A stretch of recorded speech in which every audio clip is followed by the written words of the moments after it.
Ladies and gentlemen, good morning and welcome to the morning show on the Wire to Wire Network. Man, we fired up the pod this morning, fellas. How was your weekend? I had a great weekend. Depressing. NFL G's, how was your weekend, big dog? I think the Bulls re-signed Billy Donovan again. That's how depressed Billy. I had a good weekend. I had a decent weekend. I found a little Assad's hot chicken last night. I feel good.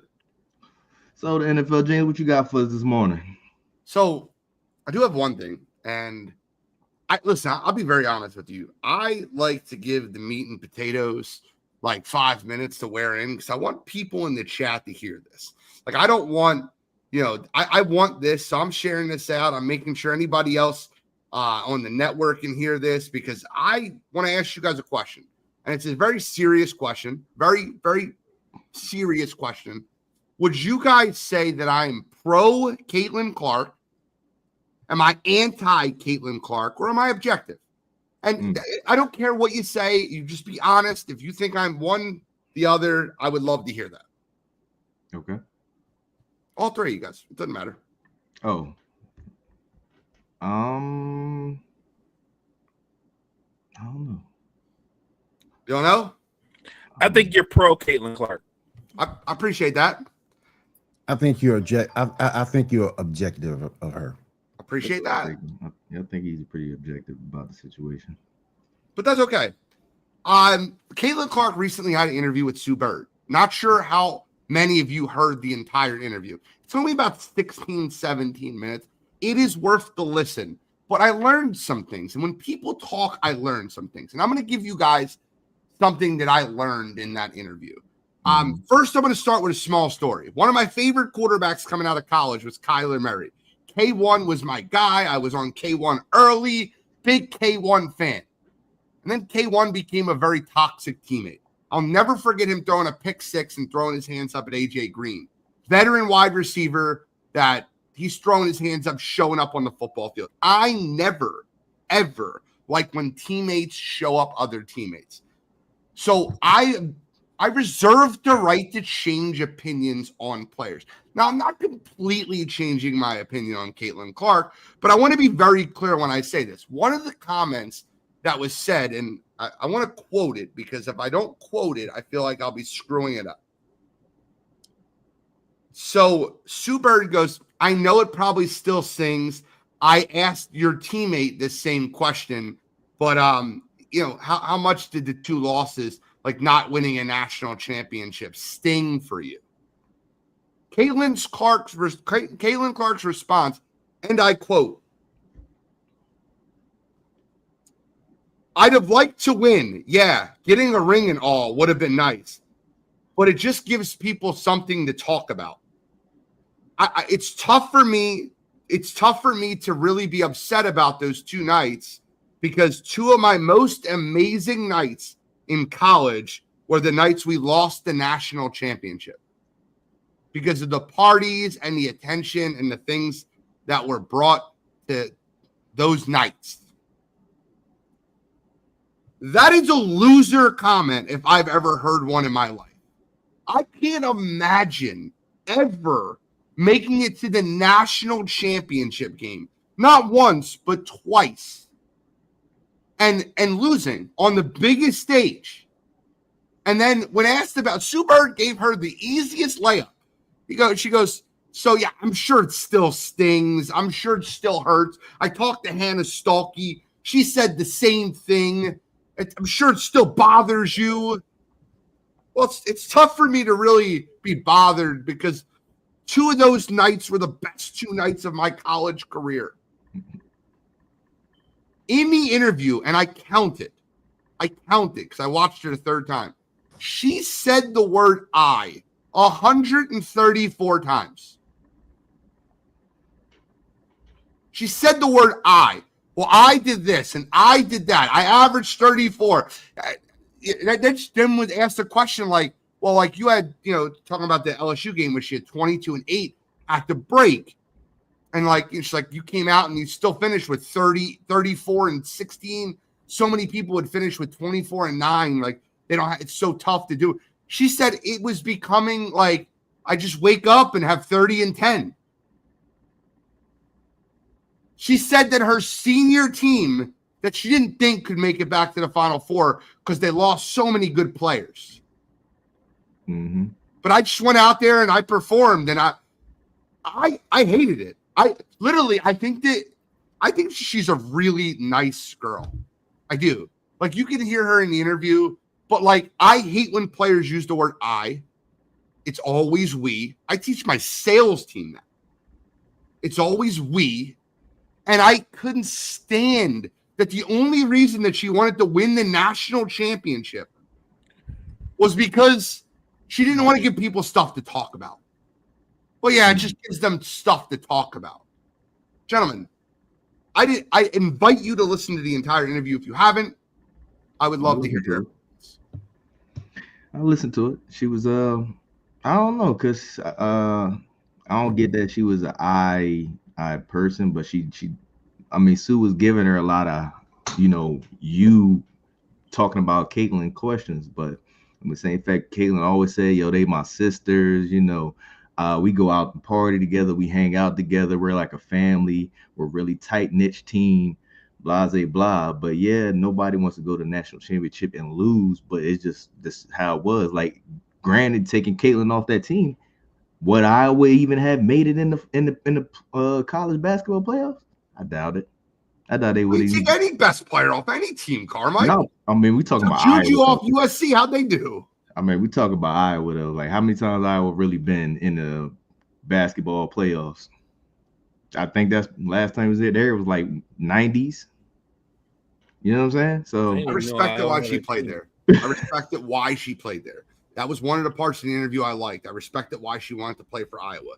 But if I'm being completely transparent with you, that the little care for losing the national championship, talking about how great those nights were, I would be sitting in bed sick if I lost the national championship once or twice. I wouldn't be out partying. I hate when NFL players of my favorite team go out and party after losing the Super Bowl. Like, that's not what that's for. Go party the other 330 nights in a year. Don't party after losses. I mean that's fair. Till this day, if you ask Larry Johnson or Stacey Augmon what they remember about the NCAAs, they automatically go to the game they lost to Duke the following year after they had beaten Duke. They talk about the loss. That's what sticks to them the most, losing. Ask Jalen Rose how he feels about the multiple times Michigan came up short. That's what sticks to them. That's what matters the most. Look, the good thing, in my opinion, I actually did check out some of the interview. I think she was being her true self. She was being her true self. And that might be the way she sees things. And there's nothing wrong with that. And I don't agree with it. But if she's being her true self and she's a different type of competitor, I mean, it'll be what it'll be. The interesting thing about her is because of the fans that she brings diehard and casual to the game, they lock in on every little thing she says. So I'm interested in how many of the diehard basketball fans feel like Gene feels or feel like I feel, because the casual fans won't care one way or another. They just like her blindly. So I think it's interesting. I hate it. This is my least favorite interview she's ever given. Well, I'm sorry. Good. You good? You good? This is my first time hearing of this. I did not get a chance to take a look at the interview, but it sounds like she's being open, she's being honest, and that's what we expect from our athletes in this day and age, whether we agree with the point of opinion or not. So I'm gonna check this interview out. But I'm a little rattled to hear her talk about I when that wasn't the narrative when she first got there. So I'm gonna check this interview out for sure. I mean, she was saying but it was more like it wasn't nothing nobody didn't already know. She's not really herself, and she likes her team. She is actually a good passer, really good passer. She passes the ball. You know what I'm saying? But Iowa, she didn't really have. She can get 30 in her sleep. She also said in the same fact, college and WNBA ain't the same. She's not waking up dropping buckets easily in the WNBA, which is what she was, telling to in the same fact that I could do this in college because it was that easy, but now it's a lot tougher for me. I gotta elevate my game. Like I can't just go get a layup. It's gonna get swatted by Aja easily. Now I gotta work on floaters and stuff like that. And I mean, she definitely like the questions were geared towards asking her about herself, but like I gravitate towards people when the questions are asked about themselves and their responses. Well, we did this. Like, remember what Hannah Stokey did, and remember what so and so did, and remember what so and so did. Like, if it wasn't for her making that shot versus LSU, we might not have been in that position. That's the response I look for. Well, I don't really feel pressure. I just like that's literally how that interview played to me.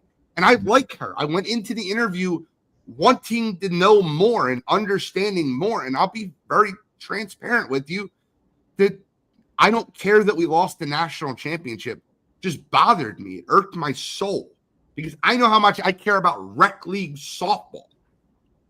But that's a national championship. I care about rec. But if we lose our rec league softball playoff or championship game, it bothers me I can't go out and party that night.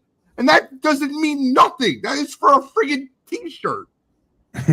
National championship with millions watching. Just like, yeah, they were two of my best nights ever. Sorry. I mean, she was a partying by herself. Her team pretty much probably was dragging her out to do it too. Because you figured you talking about in the WNCAA, those championships that she went to had the highest viewership for women's ever. So, people just hey, come on, let's just go out and have some fun. It's all right. You lost, I'm just hearing you say that. Just come on. That's what people do. Hey, just come on out and party. I know we lost. We can't change it, but let's go to this party. We got millions of people want to see us, Yeah.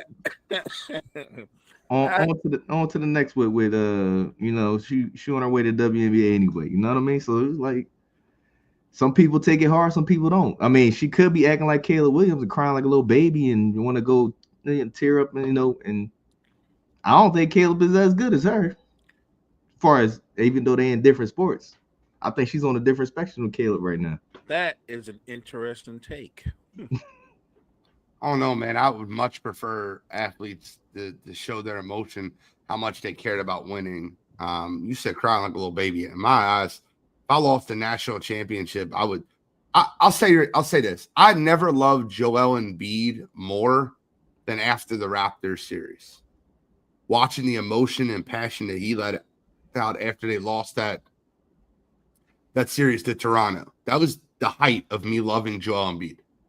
Not this joke that leaves the court. Well, I was the MVP. And we need more guys to do stuff. Like, not that guy. The guy that was crying in the locker room because he wanted it that bad. I want that guy. So you ain't like Kobe when he started complaining and wanted to get traded before they went and got Pau Gasol in them? You ain't like that? I mean, he was out there hooping. He ain't cried about losing. He was upset. Very upset. Well, you word that.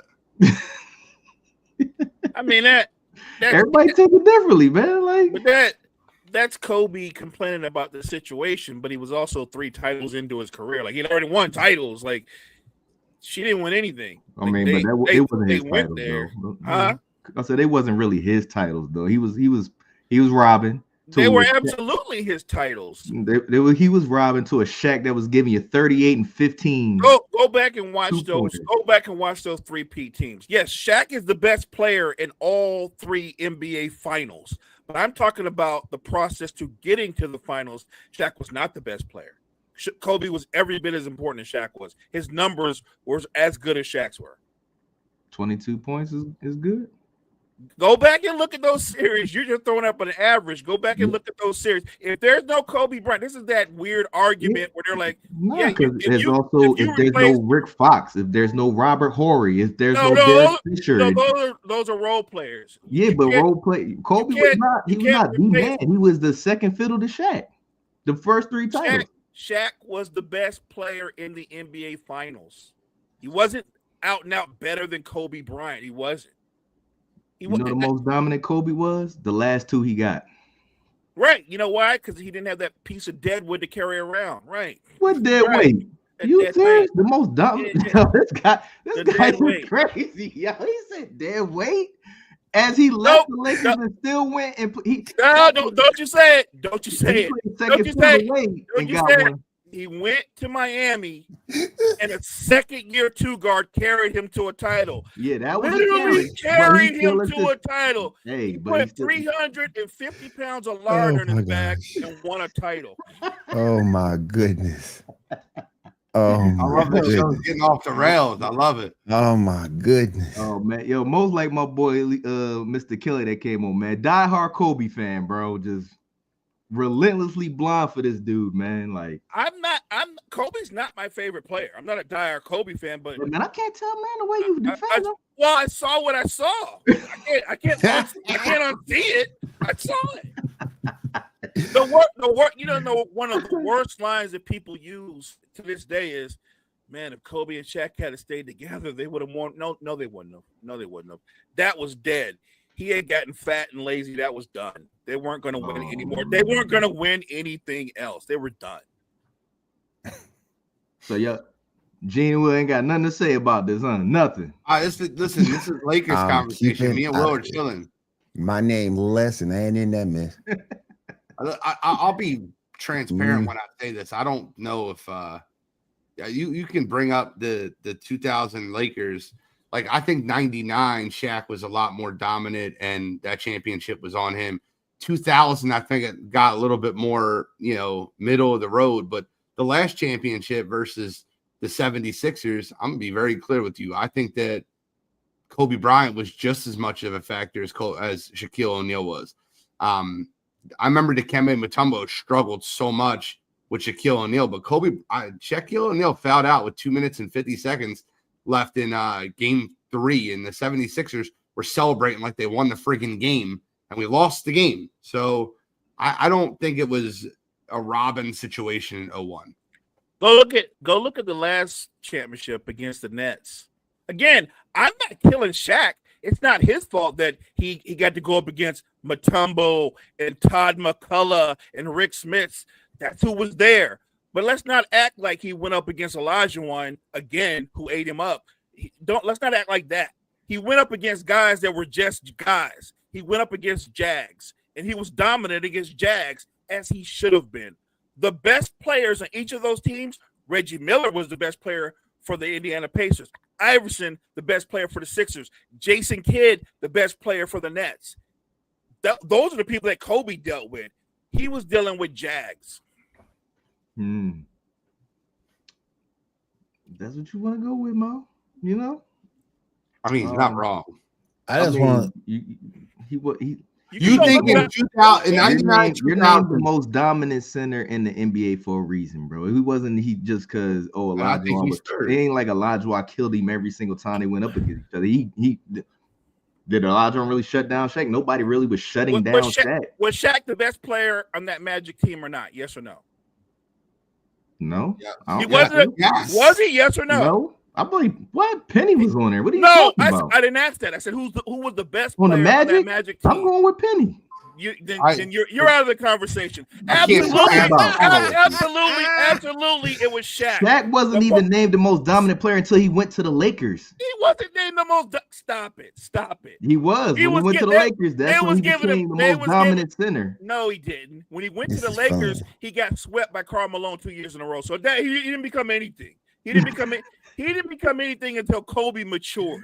But let's not. How do you say he's not the best player on that Magic team? He was the best player. You talk about sidekicks. Penny, if anybody's a sidekick, Penny's more of a sidekick than Kobe was. Just to be clear, that series that you're talking about, Shaq finished runner-up for MVP that year. He averaged 29 and 11. Penny averaged 20 and 7, and he was 10th for MVP voting. So Shaq was runner-up for MVP, and Penny was 10th. And it's funny because if you put the shoe on the other foot, Kobe was 5th and Shaq was 3rd in the year I'm discussing at 01-02 for MVP voting. So I would think that Penny was much more of a Robin than Kobe was. And that's no slight to Penny. He might have been a Friar Tuck. He might have And been a that's Robin. and He might that's have been no a Friar slight Tuck. that's no slight to Penny because Penny was awesome. Penny was nice, but my point is that team that big dominant man was on, they got swept. It wasn't an all-time great series. They got dog walked in 4 games.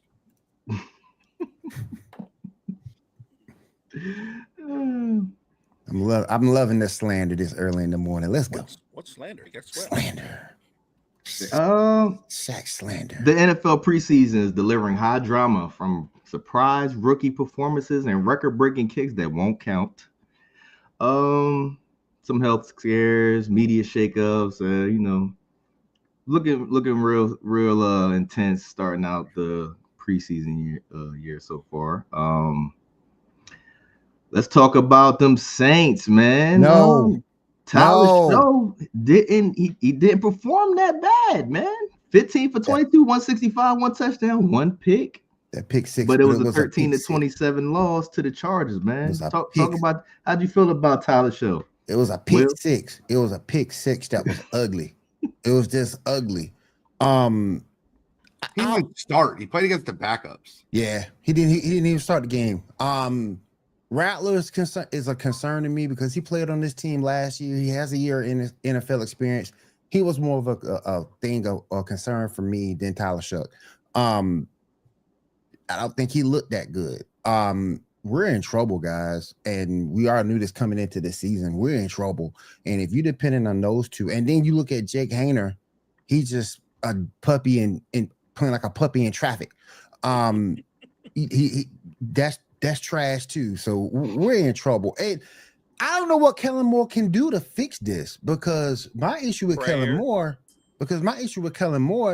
this is not Jalen Hurts that you're playing with. This is not a talent. You don't have any talent anywhere near remotely close to him on this team. So, and outside of that, who has he really developed to become that guy? So I think we're in trouble. You're obviously in trouble. The defense is old. Cam Jordan ain't getting no younger. DeMario Davis, 33, 34, going on 35. We're in trouble. You need to sell now. Yeah. Any team that has an injury, somebody needs to be calling up the Philadelphia Eagles, seeing how Landon Dickerson's doing, and being like, "Hey, do you want a left guard? We could give me draft picks." They should be absolutely selling their old pieces to be able to build draft capital and build towards the future. Yep, because that's all we got looking forward to is the future. On the plus side, Will, you can always recreate the Saints in your own vision on Madden.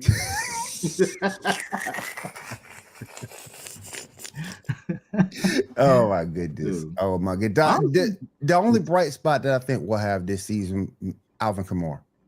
I think he'll have a decent season, all-purpose wise. I don't think he's rushing for 1,000 yards, but I think all-purpose wise, he'll have a decent season. He'll sit out as soon as you. I mean, you saying that your quarterbacks are bad, but they all pretty much above 60% pass accuracy. Problem is, they just threw it to the other team at the wrong time. They couldn't score.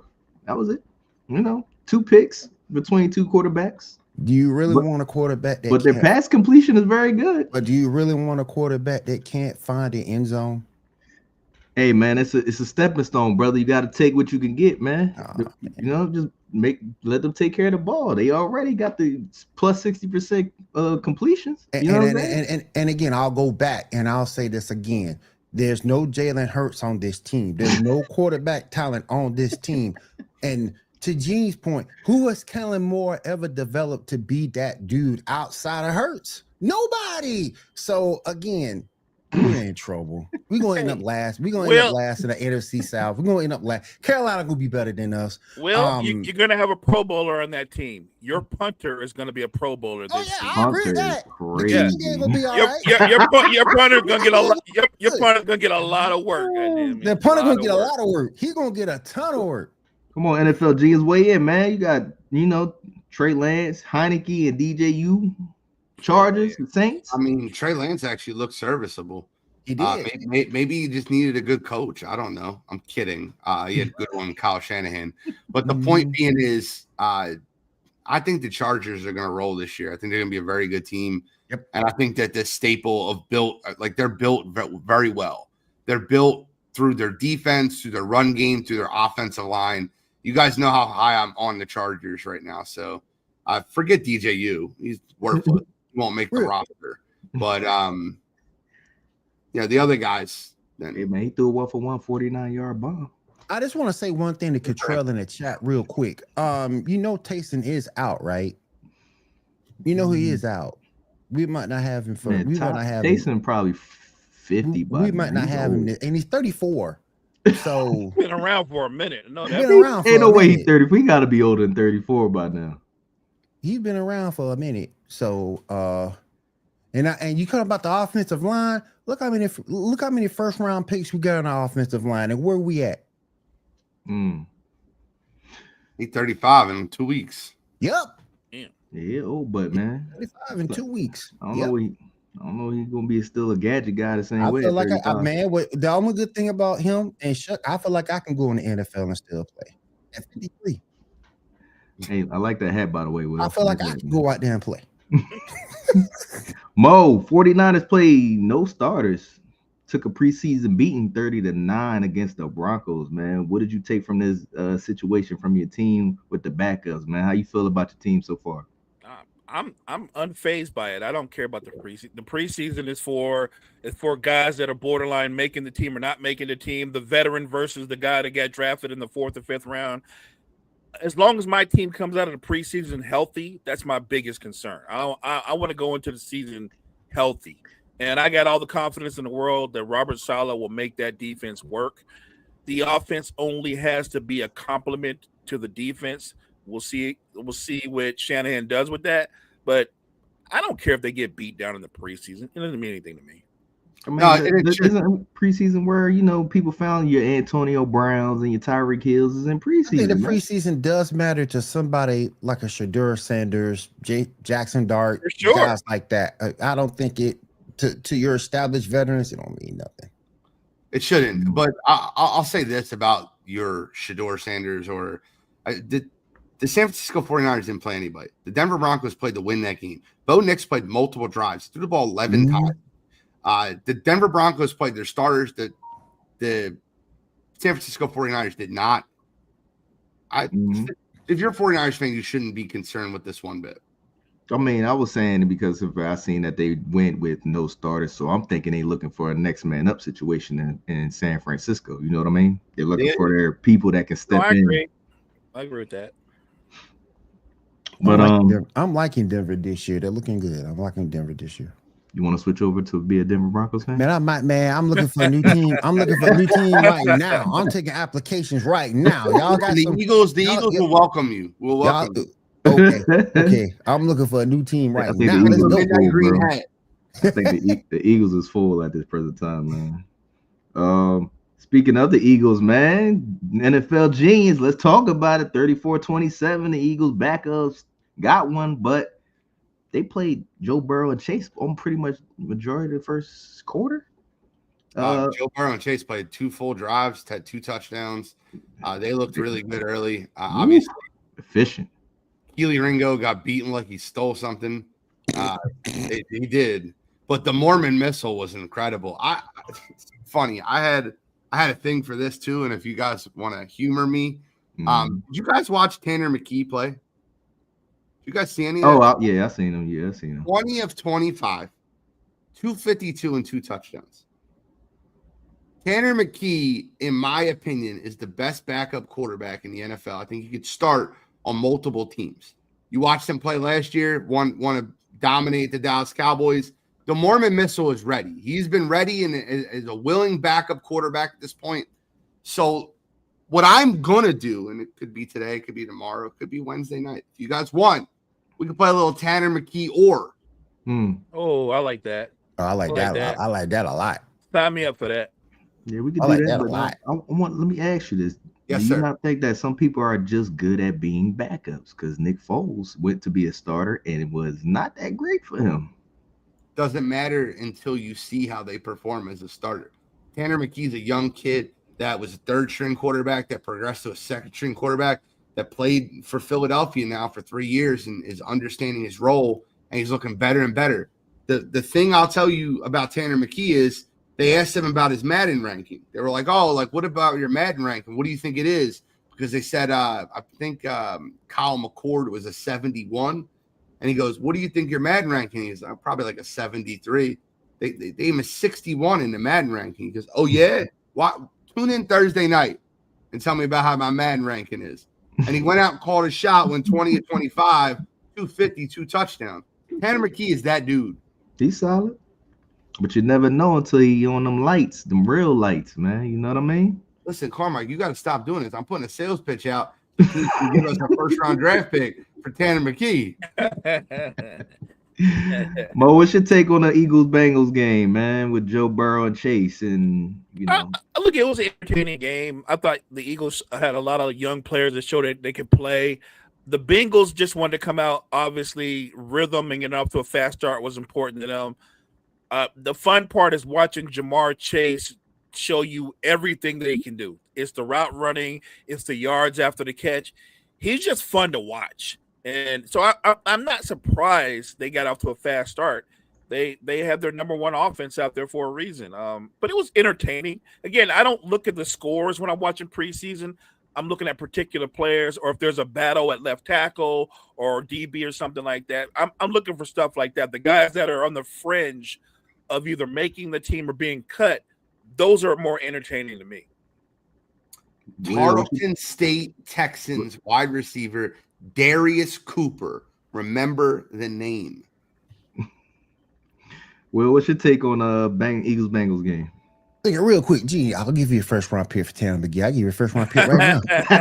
I'll give you a first round pick right now. First round pick for Tanner McKee. I'll give you a first round pick right now. Let's sign this thing to paper, dog. Let's sign the paper. You will be fired as a GM. No, I won't. He said fired. Wow. You will be fired as a GM off that trade. No, I won't. Now if we win, but seriously though, it shows you why you want Joe Burrow, why you want a Jamar Chase, why you want a T. Higgins on your fantasy team. It shows you because those guys can be explosive, and I really enjoy watching them play from an offensive standpoint. It's great to watch and it's fun football. We got to talk about it, Mr. Shador. You know we got to talk about it, man. Will, I'm gonna start with you, man. 30-10 against the Panthers. Shador played well. You know, went for 14 for 23, 138 yards, 2 touchdowns, and no picks. Bryce Young he also looked pretty solid and confident in the pocket this year in the preseason game. But you know, it's preseason, man. What's your take on this?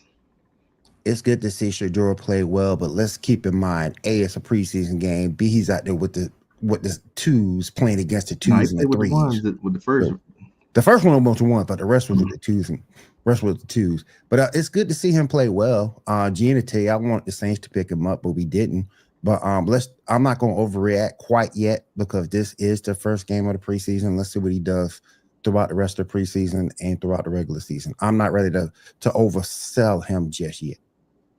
NFL genius weigh in on Mr. Shador. I mean, he looked good. He looked very good. I thought he was the second best quarterback in this draft. I don't care where he got drafted. I think that his talent and his agency around him really did not do him a great job. Did him the service. But talent-wise, he's definitely up there. You're talking about a guy that was competing for a Heisman Trophy. He is 100% a guy that should make the Browns roster. And he looked good. I'm happy for him. I'm rooting for him to do well. What about Mr. Bryce? I told you, I'm a big Bryce fan. I've been a big Bryce fan. GENEius is finally working hand in hand with Bryce Young. I think that the Carolina Panthers offense is going to look a lot better. They have 2 very, very big wide receivers. Ted McMillan, star. Yes, sir. Taylor McMillan, boy. Y'all better lock in. Mo better weigh in on Shador and Bryce Young. How you like them so far? Look, I think Shador, watching him play, it didn't surprise me. He looked poised out there. When I watch a quarterback, I look for little things like the ability to throw somebody open. I saw him do that multiple times the other night. He also showed you his youth at times because I think they were in the red zone and he dropped back at one point, was almost to midfield. But that that's part of being a young quarterback. Considering that he was drafted where he was drafted is kind of crazy because I was thinking like how many guys drafted in the 5th round start without getting any reps with the starters. That's kind of crazy. But that also tells me that Cleveland knows they got a real one. I think Cleveland knows that he's a good football player. It's interesting because they're not going to carry 4 quarterbacks. They're not going to carry 4 quarterbacks. And I think him playing as well as he did, I think he turned up the heat. Joe, we all know who's going to be the starter for Cleveland. The only question is how long he remains a starter, because he goes really hot, he goes really cold with the picks. I want to know, can Shedeur Sanders move himself up on the depth chart? Can he get up to number 2? I think before this season's over, I'm not saying he's going to start, but I think Shedeur Sanders will be starting. Oh, let me ask you this, because you said something interesting. So you're not going to carry 4 quarterbacks. And I agree with you. What quarterback is going to be out the door? Kenny Pickett. Yes, that's the easy one. You're not going to cut the 2 rookies, and Flacco's going to start. Yeah. And depending on how well he plays, Flacco will stay the. If he plays well, it's not a conversation. But if he gets happy with the pick sixes like he can get, one of those rookies are going to get an opportunity. Yep. Well, you should be looking out for a 5th round draft pick sent from New Orleans to Cleveland for Kenny Pickett. Kenny Pickett is very familiar with Kellen Moore's system. Like Philadelphia last year, I'll be very clear with you. If you see 5th round draft pick from the New Orleans Saints for Kenny Pickett, he might be your opening day starter. Be better than what we have right now. 100%. Mo, Giants versus Bills, another team who has a stocked quarterback room. 33-25, Jackson Dart played. He looked good, man. He looked good out there. Looking a little poised, like he ready to go, man. Pass to Winston. He played, solid. Eating W's. Russell looking like he want to be the starter. I'm begging they going heavy with Russell, and Mr. DeVito has also played pretty solid for them. Going forward, man, how you think this is going to be a problem for the Giants going down the stretch, man? I say this because, sometimes Russell won't start out well. He might start out hot, then start getting cold, and then now the Giants is going to have a ongoing debacle between who we going to play, Winston, Dart, Russell Wilson. Same, I guess the same. I'm gearing towards the same situation that the Steelers had with Russell and Fields, but they got 3 quarterbacks now. I think they have the same situation that Cleveland has. And I think that Russell Wilson will start a la Joe Flacco until he doesn't play well, then he gets the hook. Before the season's over, Jackson Dart's going to start because Jameis is going to get a shot. He might look great for one game. He'll be god-awful another game. But at some point, Jackson Dart's going to start. And I have to believe, I don't think they're carrying 4 either. I think DeVito's out the door. DeVito been there. They're going to cut him, man. Yeah. That man know the system. So did the water boy. NFL GENEius weighing on the Giants quarterback situation, man, heading into the season. I'm going to say something right now. If for the final 2 preseason games the Giants play, bet the Giants. They're going to win those games because they have a quarterback room with 4 competent quarterbacks. Tommy DeVito has played NFL action, Russell Wilson. You got the situation with Jameis Winston, and then you obviously have Jackson Dart. To throw Jackson Dart through down the sideline to little Jordan Humphrey is why the Giants drafted him. He is electric with his legs. He has a good arm. The issue is going to come when defenses start to scheme against him. He doesn't have a pre-snap. He's not great at reading defenses, and he never will be for his rookie or second year. I think that the Giants quarterback room is obviously overfilled. You can see Jameis Winston being traded. But he won't be cut. Tommy DeVito will be the one that gets cut. I could see a team reaching out if an injury happens, be like, hey, give us Jameis. We'll give you a 6th. And that could be a real thing. But Tommy DeVito most likely would be the odd man out of that group. So out of the 3, give me a start bench cut. Wilson, Winston, and You're starting Jackson Dart. You're starting Jackson Dart. He's not going to start Jackson. Off the rip.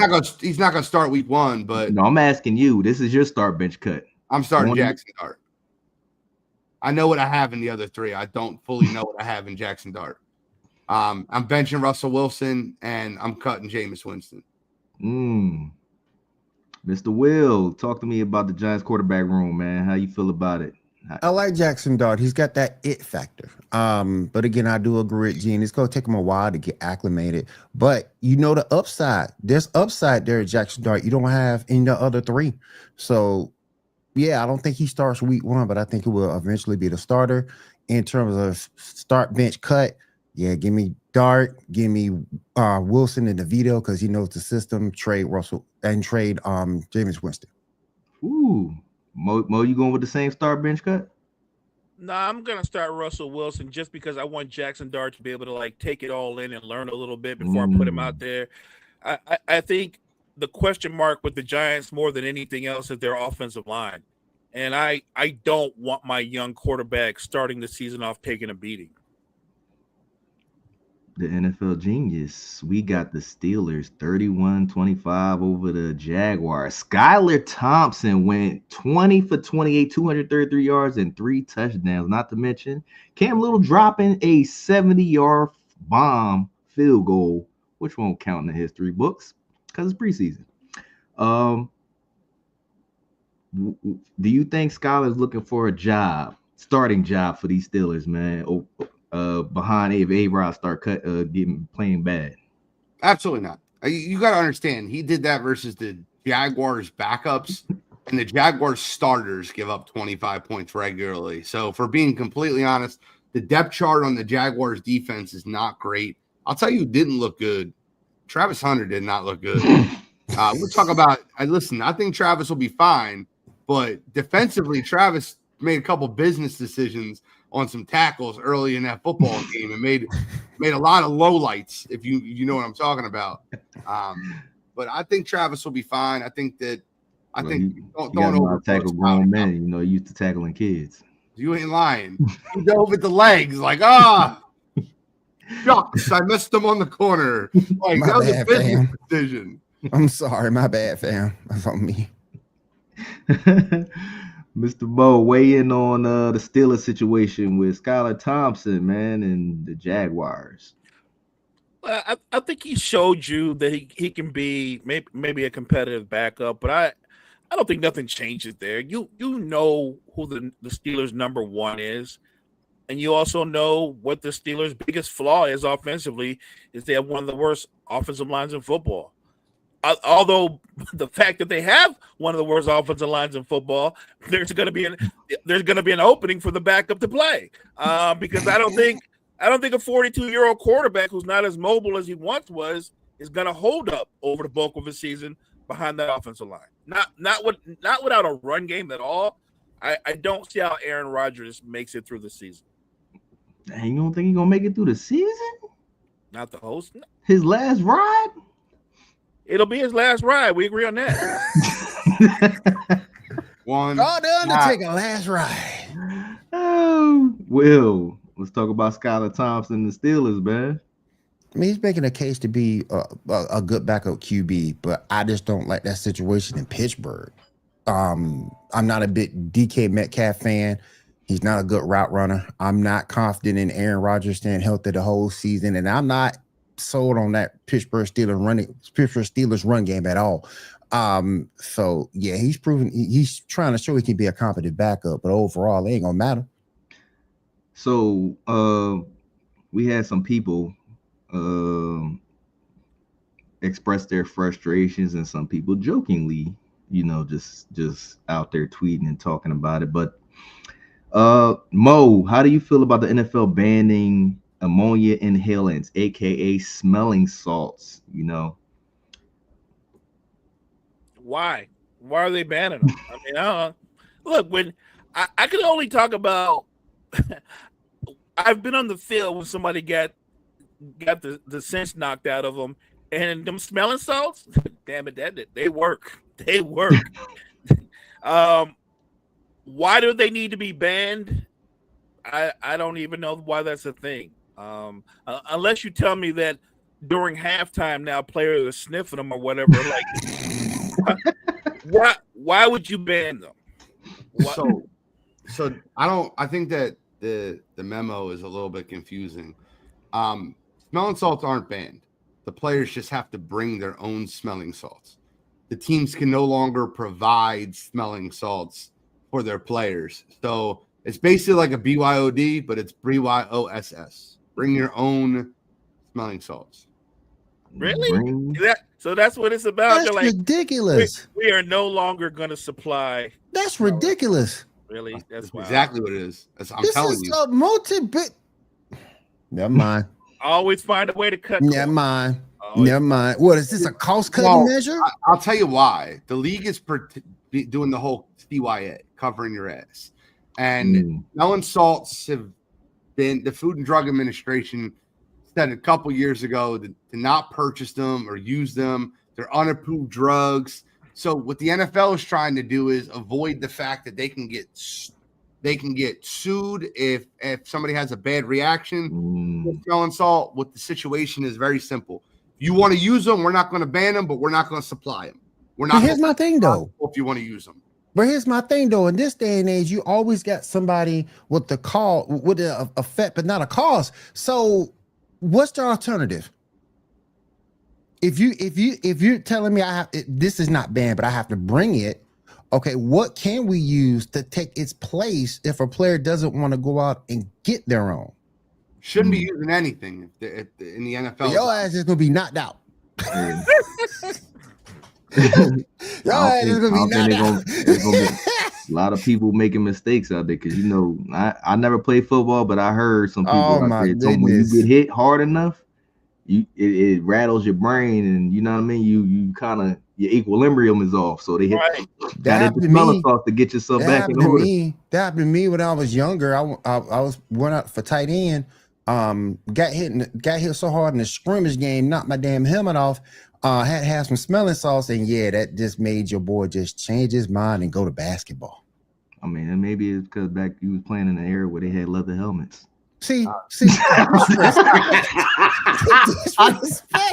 just mess with you. The disrespect, man. Come on, man. With you, bro. Come on, man. Oh man. NFL GENEius, man. Patriots manhandled the Commanders 48-18 in the preseason game, man. What does this say about the Patriots, man? Says nothing. It's another game where one team played all their starters and another team didn't. This is the problem with the preseason. People get too hyped or too down on their teams. Next man up. What'd you say? Next man up. I get it, but when one team's playing to win and the other team's playing to see a competition between two players that might make the roster or might not make the roster, it's not the same thing.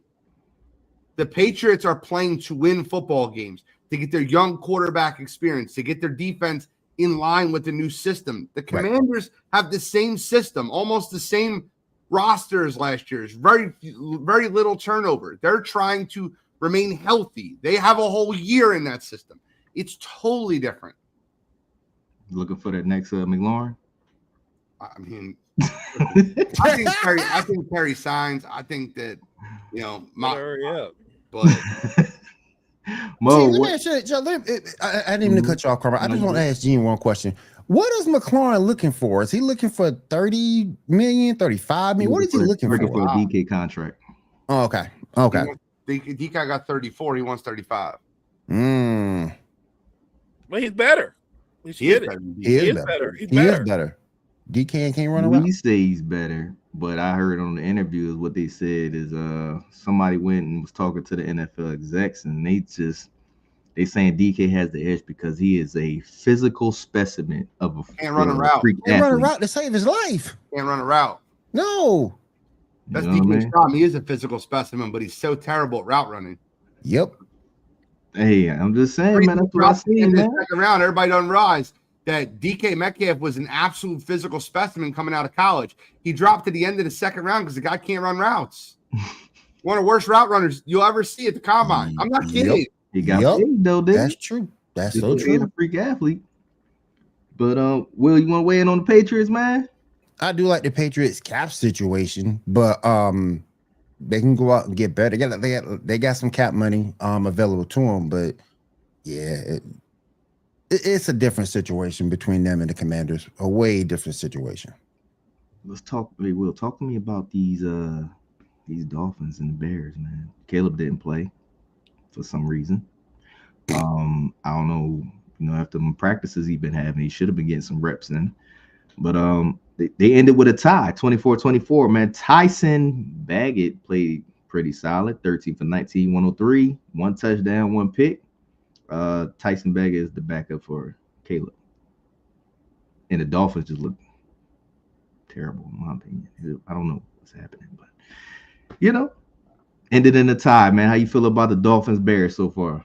That game was a little bit on the crazy side. Both teams got a lot of work that they need to do to get better on the offensive side of the ball. I thought the Dolphins might have looked a little bit better than what they could have, but it is what it is. Both teams did a lot of work to get better.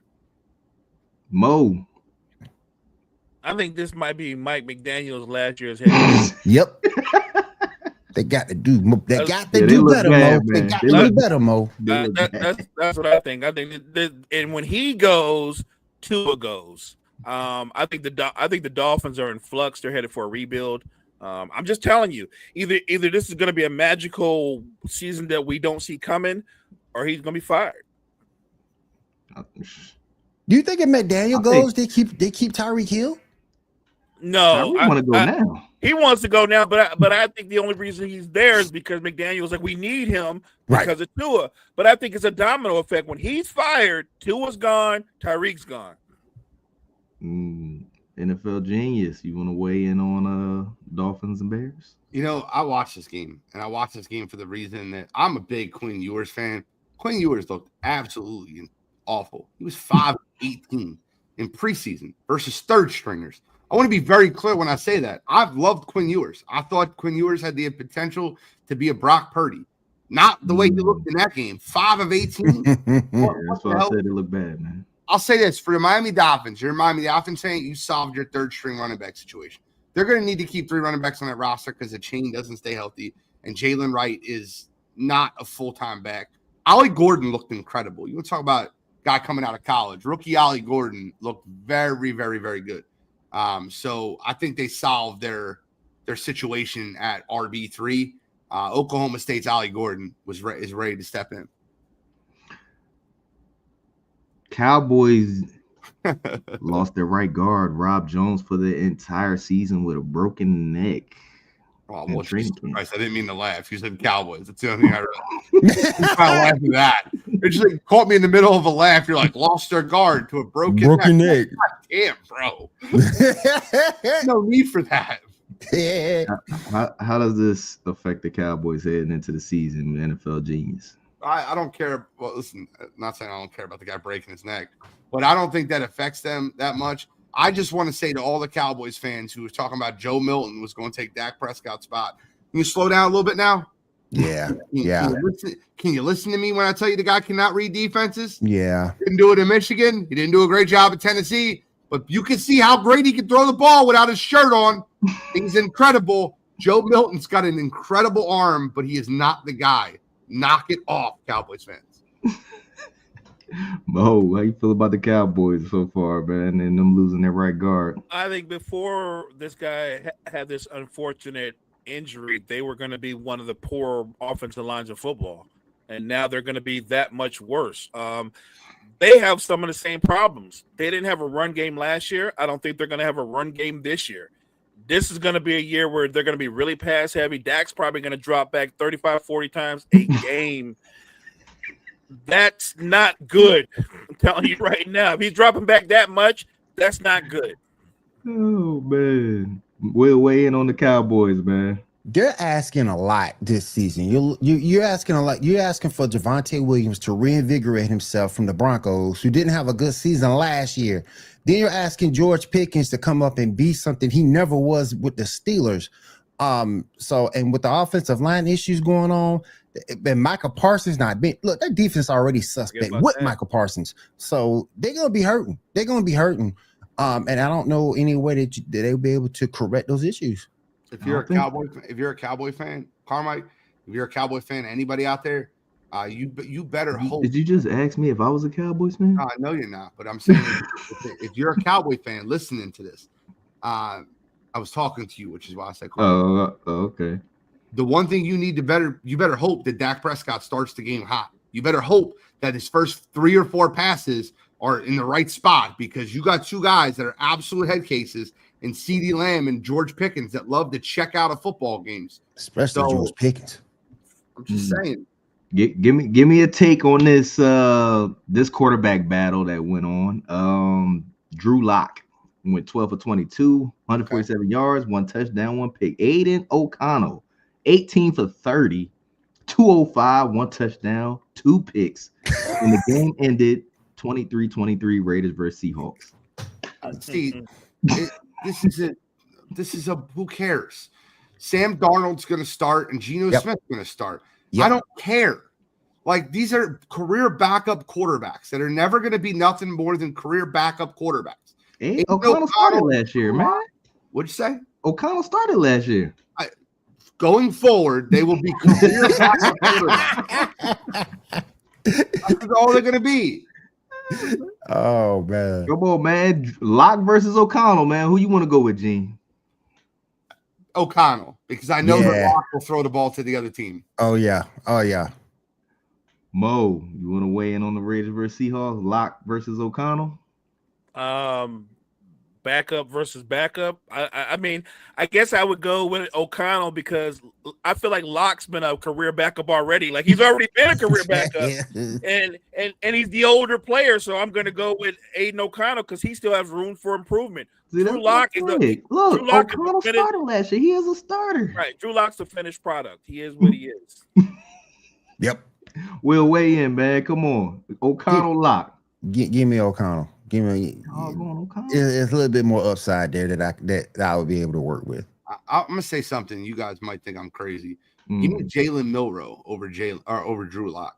Ooh, that ain't crazy. You're a running back. That ain't crazy. No, listen, you can say whatever you want. Lamar Jackson was considered a running back coming that out. Ain't crazy, Gene. No, that was just disrespect. We all knew Lamar was. Lamar could throw it inside the lines. He had to work on throwing it outside the lines. Jalen Milroe was a 3-year starter at Alabama. He was? Yep. So call it what you want to call it. He could throw the deep ball very well, and his legs are explosive. I think he'll be the backup to Sam Darnold. I don't think they're going to play any more games with this Drew Lock bullshit. I think you're going to look at a situation where you're going to see him be their backup quarterback. That ain't crazy. So it's going to be Darnold, then Milrose, what you saying? Correct. That's not a crazy take because I agree. I don't know. I don't think so because I don't think he's ready to throw the ball in the NFL yet, man. He's a rookie, though. I mean, Milroe might be He might become a problem, though. Give him a year. Give him a year to learn the game, get into his playbook. Give him a year. I think Milroe might be a problem. Give him a year to get to trust his arm a little bit more, and not so much on his legs. You give him some time to do that. Yeah, he could be a problem. I believe so too. I think Sam Darnold is the perfect placeholder starter. He's definitely better than Jalen Milroe. No argument there. But in a year's time or two, I'm just saying Sam Darnold's a good player, but he's not that guy. Let's not act like he's that guy. We ain't gonna know until this year, man. He's coming off a hot season, man. So this is Sam Darnold's proving ground year. You know, we'll see how that goes with who is his wide receivers again? Who is Seattle? Yeah, Jackson Smith and Jigma is the man. They got Cooper Kupp. Cooper Kupp. Jackson Smith and Jigma. This is Cooper Kupp breakout season. I mean, a comeback season, comeback player of the year. Not really. Also, they added Marquez Valdez Scamling. I call him Scamling because the guy's a goddamn scam. He runs a 4.340 and can't catch a deep ball. That's it. All everybody points out is that speed. Like he fast. He get downfield. Just like Kadarius Toney, man. How about John Ross 2.0? He a route runner, but can't catch the ball. Hey, I love Jackson Smith and Jigma, though. That talent is there. Nice. I just don't know if that's the offense to really support him and what he does versus last year, but I like him. Ladies and gentlemen, we are at the hour. We appreciate everybody stopping through. NFL Genius, you got any closing remarks for us? I will not be here tomorrow, but I'll be back on Wednesday. We got double show Wednesday, morning show with Mo, and anybody wants to join, hit me up. And then Wire to Wire Sports Podcast. We have a fun show this Wednesday night. But thanks for having me on. Will, got any closing remarks for our people? Yes, please join us tonight for the Sports Report podcast at 10 p.m. Eastern. Myself, Ando, my man Seven. Hopefully, we got my girl Erica back in there. Join us tonight, 10 p.m. Eastern, right here on Wire to Wire Network. And as always, if you mow better, you'll do better. Close it out, big dog. Hey, thank you guys so much for joining us this morning. Make sure you check out all the great content we have at Wire to Wire Network. Wire to Wire Network, we appreciate you.